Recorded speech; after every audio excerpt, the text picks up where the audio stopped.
Hello', এফালে আমি এতিয়া আজি যাবলৈ ওলাইছোঁ বাহঁতৰ ঘৰলৈ। এফালে আজি আমাৰ ভাগিনজনীৰ বাৰ্থডে আছে, তাকে আমি এতিয়া যাবলৈ ওলাইছোঁ।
তাৰপৰা আহিলোঁ, আহি পিনে আমি কেক আৰু মিঠাই লৈ আহিলোঁ পূজালৈ। এইফালে পূজা হেপী হৈ আছে পূৰা।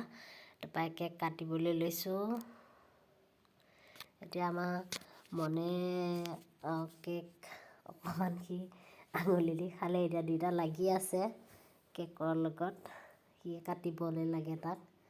তাৰপৰা এনেকৈ আৰু গ'ল আৰু যেনে তেনে মনাই পেলাই তাক কেকটো কাটালোঁ আৰু অকণমান ঘৰতে সৰু সুৰাকৈ কিবা এটা কৰি পিনে থৈ দিয়া গৈছে আৰু তথাপিও তাই হেপী হৈ থাকিব।